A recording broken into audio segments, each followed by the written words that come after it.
दोस्तों, आज के इस वीडियो के द्वारा हम ये सीखने वाले हैं कि MCB, MCCB, ELCB, RCCB, RCD, RCBO, MPCB और आइसोलेटर क्या होता है, इन सभी का फुल फॉर्म क्या है, कैसे काम करता है और कहाँ पे हमें कौन सा डिवाइस का इस्तेमाल करना होगा।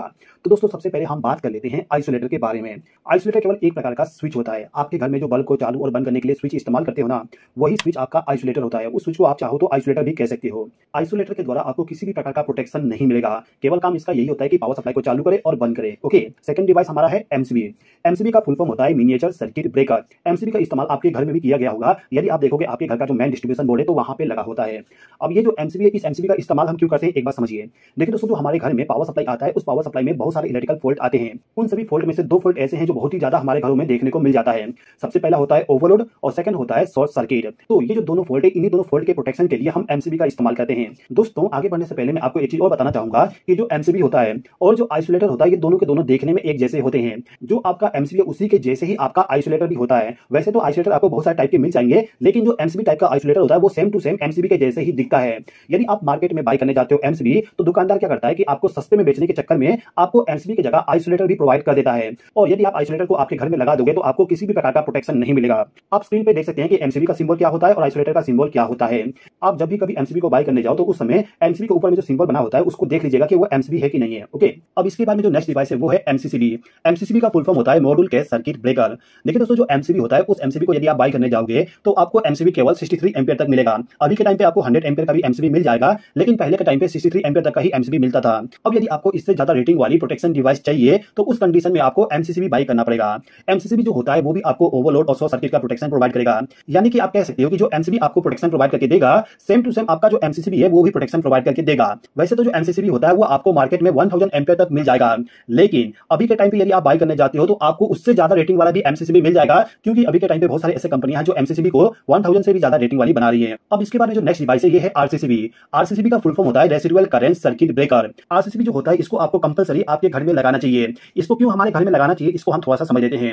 यदि आपके घर में या फिर जो इलेक्ट्रिकल सर्किट है उसमें आपने आरसीसीबी को कनेक्ट करके रखे हो और उस कंडीशन में यदि आप जाके फेस सप्लाई को भी पकड़ लेते हो तो आपको इलेक्ट्रिक शॉक नहीं लगेगा। इलेक्ट्रिक शॉक इसलिए नहीं लगेगा क्योंकि जो आपका आरसीसीबी है, आरसीसीबी आपका तुरंत ट्रिप हो जाएगा। यानी कि आपको इलेक्ट्रिक शॉक से प्रोटेक्ट करने के लिए आपको आपके घर में आरसीसीबी का इस्तेमाल करना चाहिए। आरसीसीबी का काम केवल इलेक्ट्रिक शॉक से प्रोटेक्शन प्रोवाइड करना होता है। यदि आप आरसीसीबी के बारे में पूरा डिटेल से समझना चाहते हैं तो इसका वीडियो मैंने ऑलरेडी बना दिया हूं, उसका लिंक आपको डिस्क्रिप्शन में मिल जाएगा। चलिए अब हम बात करते हैं हमारे नेक्स्ट डिवाइस के बारे में, जिसका नाम है ईएलसीबी। ईएलसीबी का फुल फॉर्म होता है अर्थ लीकेज सर्किट ब्रेकर। ये जो सर्किट ब्रेकर है इसका काम भी आरसीसीबी के जैसे ही होता है, यानी कि इलेक्ट्रिक शॉक से आपको प्रोटेक्ट करना। अब यहाँ पे आप ये सोचोगे कि आरसीसीबी जो होता है वो हमें इलेक्ट्रिक शॉक से प्रोटेक्ट कर रहा है और ईएलसीबी भी हमें इलेक्ट्रिक शॉक से प्रोटेक्ट कर रहा है, तो इन दोनों का नाम अलग अलग क्यों है। देखिए दोस्तों, जो आरसीसीबी और ईएलसीबी है इन दोनों के बीच में दो डिफरेंस बताता हूं, आप समझ जाओगे।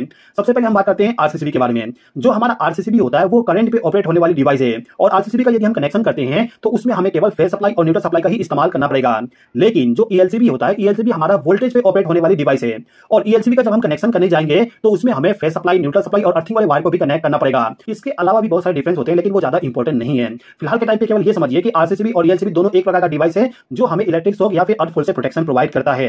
अभी के टाइम पे यदि आप मार्केट में ईएलसीबी को बाय करने जाओगे तो आपको शायद ना मिले। अभी के टाइम पे आपको केवल मार्केट में आरसीसीबी मिलेगा जो कि ईएलसीबी से ज्यादा सेंसिटिव होता है। आगे बढ़ने से पहले मैं आपको एक चीज और बता दूं, यदि आप आपके घर के लिए आरसीसीबी को लगाने जाते हो तो उस कंडीशन में जो आपका आरसीसीबी है उसका जो लीकेज करंट होगा, लीकेज करंट 30 मिली एम्पियर होना चाहिए। 30 मिली एम्पियर लीकेज करंट वाली आरसीसीबी हमें क्यों बाय करना चाहिए, यदि आप पूरा समझना चाहते हो तो डिस्क्रिप्शन में जो वीडियो का लिंक दिया गया है उसको आप देख लीजिएगा। ओके, अब यहाँ पे हमारे पास में है आरसीबीओ। आरसीबीओ का फुल फॉर्म होता है residual current circuit breaker with overload protection. इसके नाम से ही आपको थोड़ा बहुत पता चल गया होगा कि आरसीबीओ क्या काम करता है। चलिए मैं आपको पूरा चीजें बता देता हूं। जैसे कि मैंने आपको स्टार्टिंग में बताया कि जो हमारा एमसीबी है, एमसीबी हमें ओवरलोड और शॉर्ट सर्किट से प्रोटेक्शन प्रोवाइड करता है। इसके बाद मैंने आपको ये बताया कि जो आरसीसीबी होता है, आरसीसीबी हमें अर्थ फॉल्ट से प्रोटेक्शन प्रोवाइड करता है।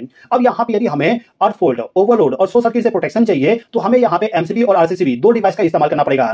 लेकिन यदि आप चाहते हो कि आपको दो अलग अलग डिवाइस इस्तेमाल ना करना पड़े, केवल एक डिवाइस के द्वारा आपको ये तीनों प्रोटेक्शन मिल जाए, तो उस कंडीशन में आपको आरसीबीओ को बाय करना पड़ता है। तो जो आरसीबीओ होता है इसके द्वारा हमें ओवरलोड, शॉर्ट सर्किट और अर्थ फॉल्ट से प्रोटेक्शन मिलता है। ओके, ये जो आरसीबीओ है इसको हम आरसीडी के नाम से भी जानते हैं। बहुत सारे लोगों के माइंड में ये डाउट होता है कि जो आरसीबीओ है और जो आरसीडी है ये दो अलग अलग डिवाइस है, लेकिन ऐसा नहीं है। ये जो आरसीबीओ है इसको ही हम आरसीडी भी कहते कहते हैं। ओके, अब इसके बारे में जो हमारे पास में आखिरी डिवाइस है ये है एमपीसीबी। एमपीसीबी का फुल फॉर्म होता है motor protection circuit breaker. Motor protection circuit breaker के नाम से ही आपको पता चल जाएगा कि ये एक ऐसा डिवाइस है जिसका इस्तेमाल मोटर के प्रोटेक्शन के लिए करेंगे। अब यहाँ पे हमें केवल ये समझना है कि इसके द्वारा हमें क्या क्या प्रोटेक्शन मिलेगा। एमपीसीबी जो होता है वो आपको ओवरलोड, शॉर्ट सर्किट, साथ ही साथ में फेस लॉस का भी प्रोटेक्शन प्रोवाइड करता है। तो दोस्तों आई होप कि आपको यहाँ पे ये समझ में आ गया होगा कि कौन सा डिवाइस हमें कहाँ पे इस्तेमाल करना चाहिए और वो डिवाइस हमें क्या क्या प्रोटेक्शन प्रोवाइड करेगा। दोस्तों यदि आपको वीडियो पसंद आए तो लाइक कर दीजिएगा, चैनल पर नहीं हो तो सब्सक्राइब कर लीजिएगा। इस वीडियो को देखने के लिए धन्यवाद।